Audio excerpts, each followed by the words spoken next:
Genial. Bueno, creo que tenemos al aire a Silvia. Silvia, ¿estás por ahí? Sí, acá estamos. Bueno. Hola. Hola, sí, hola. Acá estamos. Ahí te vamos escuchando y vamos un poco ordenando el audio que lleva telefónicamente. Vamos a hablar con la licenciada Silvia San Martín, que es integrante del programa de registro unificado de víctimas del terrorismo de Estado. Así que bueno, ¿qué tal, Silvia? Nos gustaría preguntarte en primer término, bueno, ¿cómo es trabajar en un programa de tanta importancia para lo que implica la gestión en derechos humanos? Acá, como vemos, es una institución en donde estás vos que depende de la Secretaría de Derechos Humanos de la Nación. ¿Cómo es trabajar en estas cuestiones? Bueno, como primera medida, buenos días a todos y a todas. Mi formación, digamos, es de base, yo soy licenciada en psicología y mi posgrado tiene que ver con metodología de la investigación científica. Ajá. Entonces, el trabajo en sí tiene que ver con la construcción de una matriz de datos que reúna toda la información sobre víctimas del accionar represivo ilegal del Estado en el marco del plan sistemático de exterminio de personas perseguidas por razones políticas, y es un trabajo de investigación.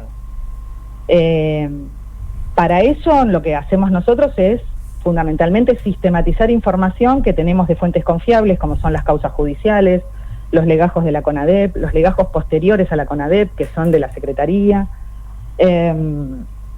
una cantidad de información de diarios, y seguimos tomando testimonios a personas que han sido víctimas y han estado o en centros clandestinos o han sido presos políticos, que relatan lo que a ellos les sucedió y nos sirve para ir reconstruyendo la historia a partir de eso. Además de eso tenemos un trabajo hecho sobre centros clandestinos, y la publicación de la nómina de centros clandestinos nos corresponde a nosotros por la Ley de Sitios de Memoria. Es un trabajo muy complejo porque nosotros trabajamos sobre los datos que tenemos, pero tenemos que ir buscando en lo oscuro, digamos, en lo que no se dijo. Entonces es un trabajo de mucha perseverancia, porque a veces los resultados terminan siendo después de mucho tiempo.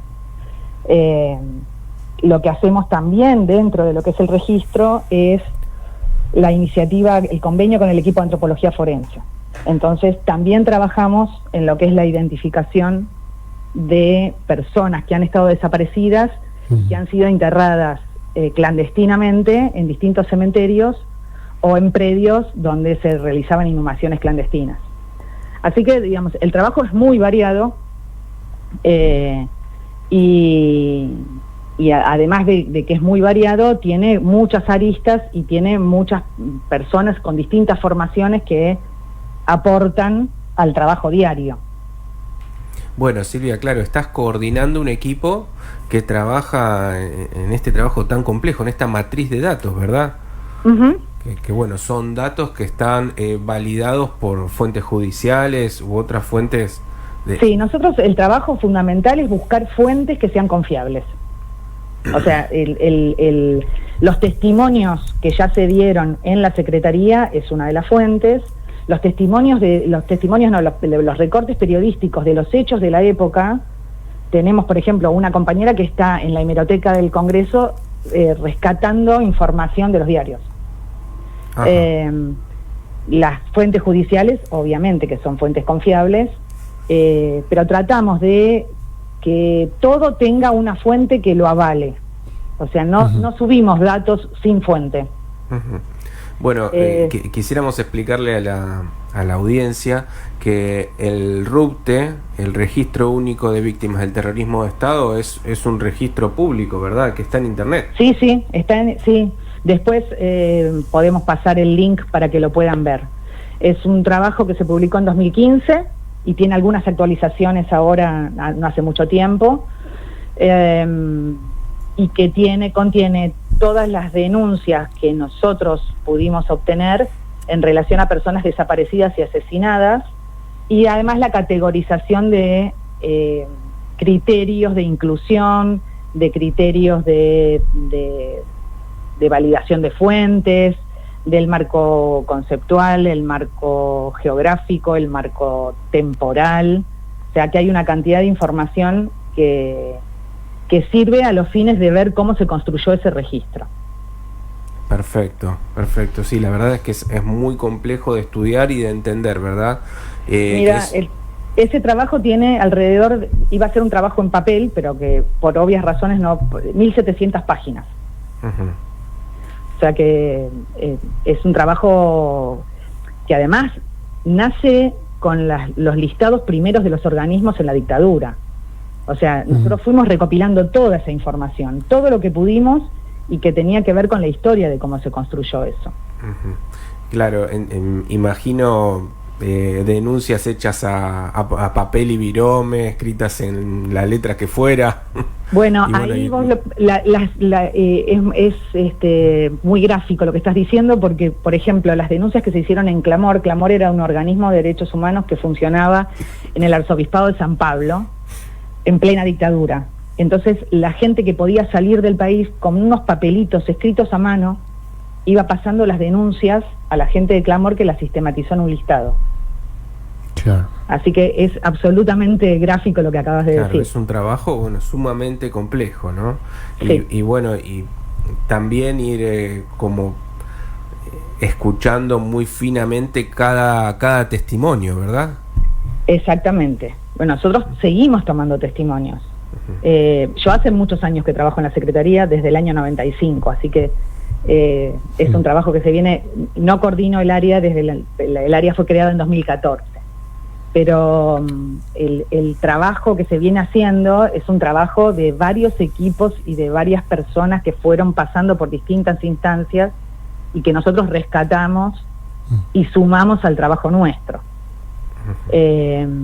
Y es un trabajo muy minucioso, muy serio. Nosotros tratamos siempre de que esa información, porque es la información que uno le da al familiar, entonces que esté fundado, que no sea alguien que dice que lo vio pero que no tenemos mucha certeza, tenemos que ir buscando y vamos trabajando sobre algo que fue clandestino y esa es la dificultad mayor, ¿no? Claro. Donde no tenés, digamos, los que tendrían que hablar no hablan. Claro, o sea, el dispositivo represivo no ha dejado ningún registro de su accionar, o muy poco, supongo. Algunas cosas sí, y algunas cosas se han podido rescatar, como es el archivo de la Dirección de Inteligencia de la Policía de la Provincia de Buenos Aires, que está en custodia de la Comisión Provincial por la Memoria y de la Cámara Federal de La Plata, que es un archivo de inteligencia. Entonces ahí tenés seguimientos, por ejemplo. Tenés cuestiones de operativos, pero digamos, a tiempo no se hizo ese rescate de esa información. O sea que es un archivo incompleto de alguna forma, ¿no? Y sí, todos los archivos que tenemos que tienen que ver con las fuerzas son incompletos. Por ejemplo, para que tengan un ejemplo, el trabajo que se está haciendo para identificación por huellas, que es un trabajo que hacemos con el Ministerio de Seguridad, se tomaron todas las fichas cadáver de la policía de la provincia, de la policía federal, de la policía de otras provincias, como NN. O sea, en el momento de que mataban a una persona y aparecía un cuerpo en la calle, por ejemplo, la policía lo levantaba, sacaba las huellas y en general no los identificaban. Entonces, pero esas huellas quedaron en lo que se llama ficha cadáver, NN. Entonces, lo que hace el sistema de búsqueda de personas desaparecidas del Ministerio de Seguridad de la Nación es cruzar esas huellas con las huellas de los desaparecidos. Y a partir de ese cruce se hacen identificaciones. Muchas veces no tenemos el cuerpo, pero sí el familiar puede saber qué pasó con su desaparecido, digamos. Claro. Sí, está buenísimo cómo en el entrecruzamiento de datos nos lleva a lugares, ¿no? Es increíble. Pero me gustaría preguntarte, Silvia, sí. Después de 40 años, ¿no? El trabajo sigue, ¿no? Aparecen más y más cosas y hay que trabajar cada vez más y redoblar la intención y el deseo de búsqueda, ¿no? El trabajo sí, es un trabajo permanente de actualización. Nosotros en la base de datos tenemos un montón de datos también que sirven a ver cómo fue ese dispositivo represivo. Por ejemplo, nosotros tenemos datos de estudio, datos de trabajo, entonces para saber si fue a obreros, a estudiantes, de qué facultades, de qué carreras. Todo eso hace a una postal de época y nosotros recogemos toda esa información. Entonces, a 40 años todavía seguimos y tenemos mucho más por delante. Claro. O sea, no es que ya está listo. No, falta. Mira, nos pasó el otro día. Tenemos una identificación de una persona que estaba desaparecida y ahora sabemos qué pasó, por el entrecruzamiento de huellas, ¿no? Sabemos que murió en determinado lugar y en determinada fecha. Mandamos a pedir una causa al archivo, ya porque las causas de aquella época están en los archivos de cada jurisdicción judicial. Y la causa es doble homicidio. Cuando nos ponemos a leer, hay otra persona muerta con esta persona que no está denunciada. Claro. Es una persona que pertenecía al Partido Comunista, en ese momento fue identificada y le entregaron el cuerpo a la familia y no tiene denuncia por su desaparición y asesinato. Entonces, seguimos todos los días, esto pasó esta semana. Todo el tiempo aparecen nuevos datos, nuevas causas, absolutamente. Nuevas personas. ¿Cuántos juicios por la verdad se han hecho en estos últimos años? ¿Juicios por la verdad? Sí. Los juicios por la verdad está el de La Plata, el de Mar del Plata y entiendo que ningún otro más. Ajá. Que esos se hicieron a partir de que Carmen Aguiar de la Pacó, que era una madre, hizo una denuncia en la Comisión Interamericana y como estaban las leyes de punto final y obediencia debida, ella pidió que se abrieran juicios a los fines de saber la verdad, que no eran juicios punibles, o sea, no había una condena, porque no se podía juzgar a los genocidas, y entonces lo que pidió fue eso. Y ahí se abrieron el juicio por la verdad de La Plata, que fue uno de los más importantes, y uno en Mar del Plata. No tengo registro si en otros lugares se abrió, hasta que cuando se derogan las leyes de punto final y obediencia de vida, empiezan los juicios otra vez. Ahí hay una cantidad muy importante, ¿verdad? No, los juicios son increíbles. Nosotros, además, el registro, como es un registro nacional, sistematiza lo de todo el país. O sea, no por una provincia o capital o lo que fuera. Entonces es un trabajo complejo porque son muchas las causas, muchos los datos que hay que sistematizar y además a veces es difícil, ahora con la cuestión de internet está un poco más sencillo llegar a los testimonios, pero... claro, porque son juicios que se realizan vía Zoom, ¿verdad? Ahora sí. Y se transmiten en vivo y las grabaciones quedan en YouTube. En algunos casos sí, hay algunos jueces que no lo permiten, pero en algunos casos sí. La Retaguardia, que es un sitio que los pasa en directo, los tiene en su página y la verdad es que es muy, muy necesario porque para nosotros es material importantísimo de insumo de datos. Bueno, recordemos que estamos hablando con la licenciada Silvia San Martín, que es integrante del programa de registro unificado de víctimas del terrorismo de Estado. Lo que estoy viendo es que no estamos hablando solamente de confeccionar con los datos más fehacientes y más reales el listado de víctimas, ¿no? Sino que también tenemos el listado de centros clandestinos de detención, listado de apodos, listados de casos de denuncia, cuadros estadísticos, el entrecruzamiento de datos, trabajar con equipos de forenses, con antropólogos, con, no sé, me imagino con familiares también. O sea, es algo que arranca por un registro de víctimas, pero que es una actividad que tiene tantas aristas y que crece para diferentes direcciones, ¿no es cierto? Absolutamente, así como lo dijiste. Es un trabajo que tiene no solamente muchas aristas, sino que abarca tantas cuestiones que tenemos, desde la toma de testimonios, que eso, imagínate que lleva un tiempo importante, porque las personas tienen su tiempo para hablar. Es una toma de testimonio, no es una declaración judicial. Claro. O sea que en esa toma de testimonio la persona puede testimoniar lo que le pasó y puede decir lo que quiera y puede decir cosas que después te digan no quiero que queden escritas. Claro. Se pueden hacer de manera anónima. Nosotros tratamos de que ese espacio sea un espacio de contención, reparador, donde la gente pueda contar lo que le pasó a su familiar o a ellos mismos.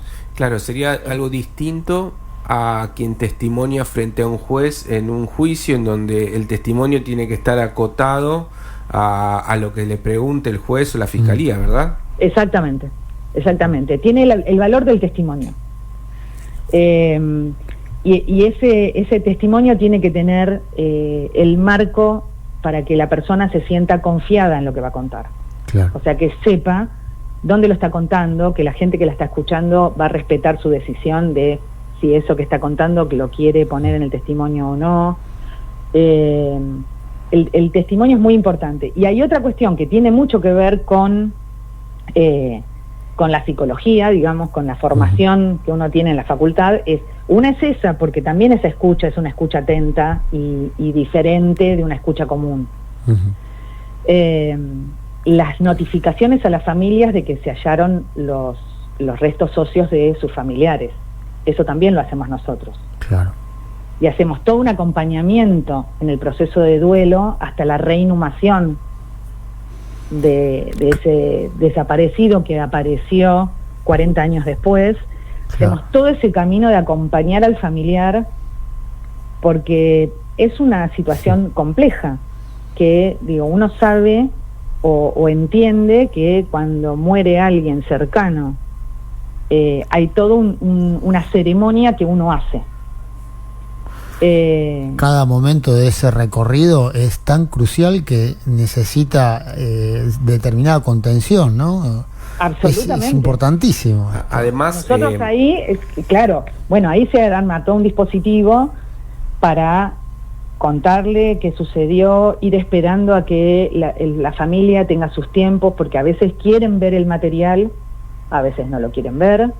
Entonces, bueno, es un proceso respetuoso y sobre todo que tiene que ver con la reparación.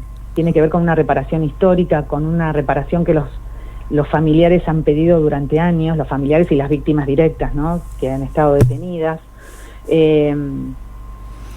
Y todo forma parte de la reparación. Silvia, el equipo de antropología forense, que esperemos entrevistar a alguno de los integrantes en breve, tiene una cantidad importante de cuerpos que aún no han sido identificados, ¿verdad? Sí. Seguimos trabajando. Nosotros lo que hacemos desde la parte de investigación es armar hipótesis por el lugar donde han sido hallados esos restos, las fechas y demás, armar hipótesis, no hipótesis 1 a 1, sino hipótesis más amplias de quiénes podrían ser, para ver si tenemos las muestras de sangre necesarias para poder identificar esos cuerpos. La Secretaría, dentro del registro, también se toman muestras de sangre, así que, digamos, es un trabajo conjunto del Registro Unificado de Víctimas, que está dentro del Archivo Nacional de la Memoria ahora, con el equipo de antropología forense, con el Ministerio de Seguridad con el sistema de búsqueda de personas desaparecidas dentro del Ministerio de Seguridad, con la Cámara Federal. Nosotros trabajamos mucho articuladamente con muchas organizaciones, con abuelas, porque nosotros por ahí tenemos datos o leemos un dato donde, no sé, aparece una mujer embarazada vista en un centro clandestino. Entonces se lo pasamos a CONADI, que es quien dentro de la Secretaría lleva adelante el trabajo de abuelas, y abuelas, como para que ellos también lo tengan. Digamos, se hace un trabajo de mucha articulación, porque la única manera de poder lograr un objetivo es sumando. Claro. Entonces, sumando aportes, nosotros vamos a lograr eso.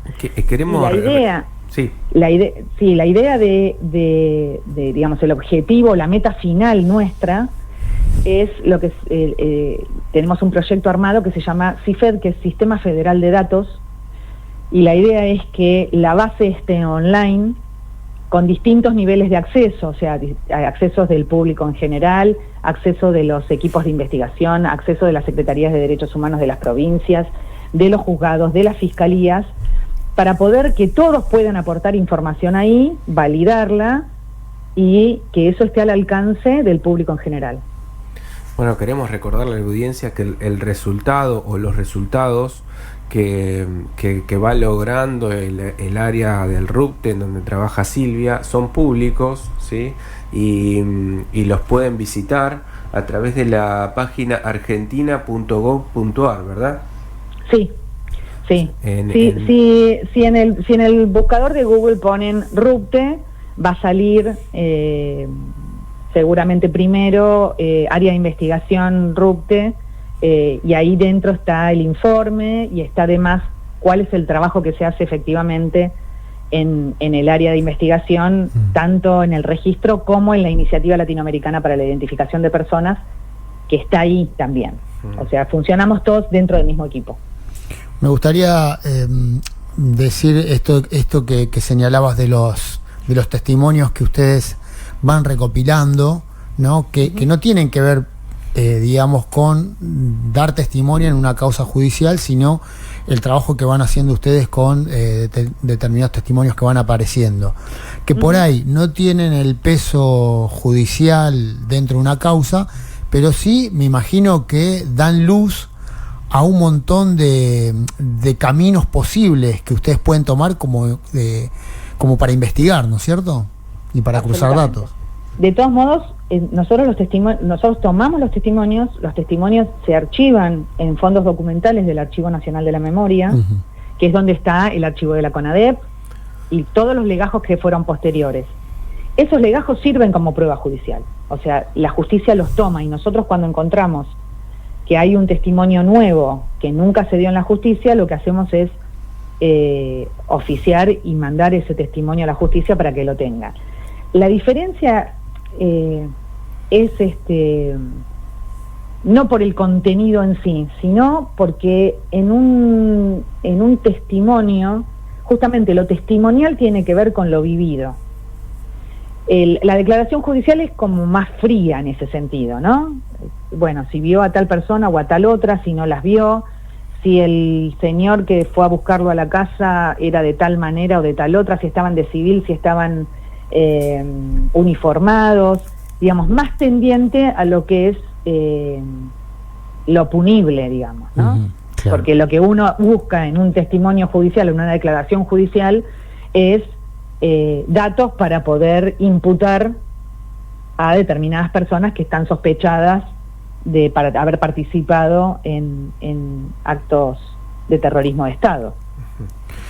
Y digo, nosotros incluimos todo, o sea, la gente puede decir lo que quiera de su vivencia en relación a eso.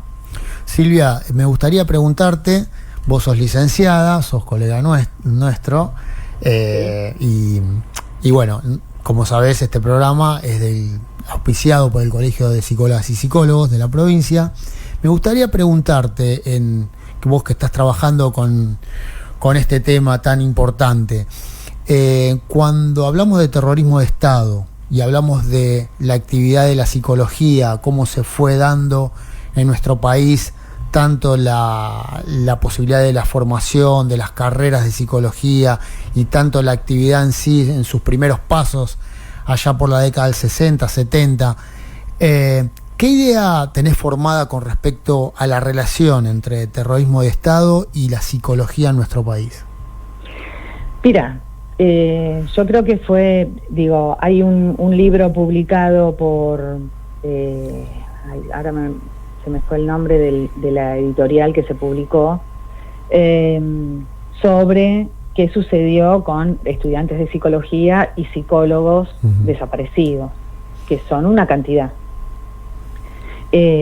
La cuestión de la salud mental siempre fue vista como subversiva, ¿no? La cuestión de la cura, la cuestión del planteo, digamos, del psicoanálisis en sí, siempre fue visto como algo peligroso. Claro. Porque todo lo que hacía pensar para quienes llevaron adelante ese accionar represivo, esa persecución ideológica, todo lo que hacía pensar era subversivo y era peligroso, en tanto hacía pensar.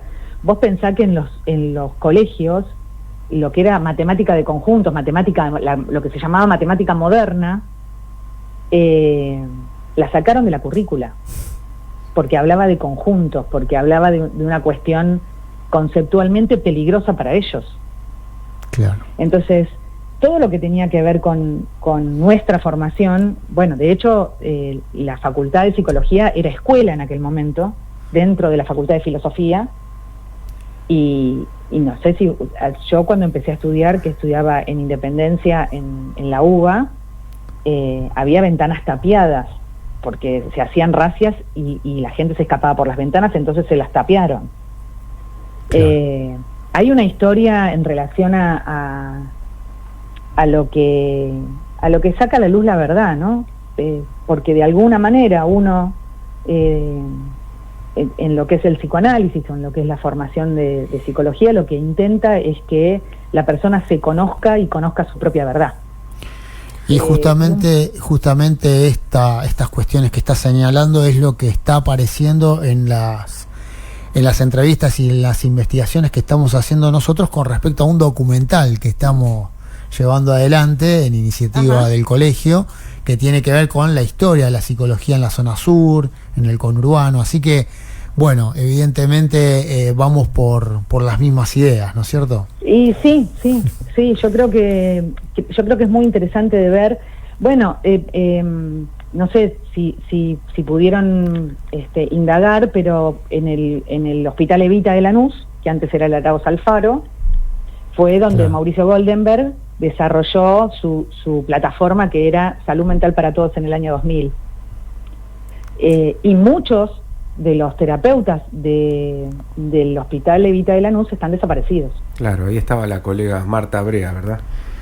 Claro, y estaba Rosa Mitnick y Valentín Barenblit, que está liberado, pero estuvo detenido. Claro. Valentín vivía en España, por lo menos hasta que yo supe. Y Mauricio no desapareció él, se exilió, pero desaparecieron sus 2 hijos. Bueno, Silvia, te queremos agradecer mucho. Me parece que nos parecía muy importante que puedas hablar y contar tu trabajo y contar sobre esta área del Ministerio de la Secretaría de Derechos Humanos, que pertenece al Ministerio de Justicia, ¿verdad? Y justo en épocas de negacionismo, es muy importante dar cuenta de las personas que trabajan para responder a una pregunta, bueno, que tiene muchos años, y es saber qué pasó con los desaparecidos, ¿no? Sí, pues yo creo que lo del negacionismo es algo que vuelve reiteradamente, y que es obligación del Estado argentino sostener la investigación sobre los hechos. Nosotros también hay compromisos internacionales en relación a eso, de mantener los registros actualizados, de mantener los registros de los lugares de detención actualizados. Pensá que en CONADEP había 300, más o menos detectados 360 centros de detención, y nosotros tenemos más de 800 ya. Claro, sí, la magnitud es como muy difícil de imaginar. Absolutamente. Bueno, ahí en el trabajo están los mapas y la verdad es que el mapa nacional es muy impresionante. Silvia, se nos está terminando el tiempo, ya nos quedan un par de minutos y me gustaría cerrar esta interesante entrevista haciendo referencia a que, bueno, estamos en pleno proceso donde se están dando testimonios en algunas causas, ¿no? Y en cuanto a... hay dispositivos en la provincia, en Capital, de acompañamiento a los que tienen que dar testimonio, ¿no es cierto? Sí. ¿Ustedes participan de estas cuestiones? ¿Están al tanto de estas cuestiones? ¿Sacan alguna que otra cuestión que nos puede servir para seguir investigando? Mira, la Secretaría de Derechos Humanos de Nación tiene un centro que se llama Centro Ulloa.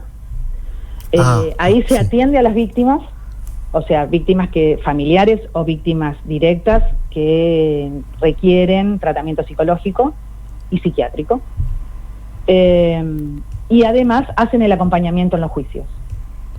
Y supongo yo que bueno, que también pueden, por ese lugar, yo puedo hacer de puente para que ustedes puedan conectarse con las compañeras del Centro Ulloa. Por supuesto, buenísimo, seguiremos buenísimo. Ahí detectando a todos los colegas y las personas que están trabajando en el área. Bueno, Silvia, te agradecemos muchísimo gracias a ustedes. La charla que tuvimos y bueno, y seguiremos en contacto para otra ocasión. Seguramente. Ningún problema, muchísimas gracias a ustedes. Muchas gracias. Y bueno, a disposición siempre. Bueno, muchas gracias, chau. Hasta la próxima. Hasta luego. Bien, bueno, interesante, José, la hermosa verdad, charla, quedé sorprendido porque, bueno, apasionante el trabajo que hacen estos colegas, ¿no? Y estos profesionales.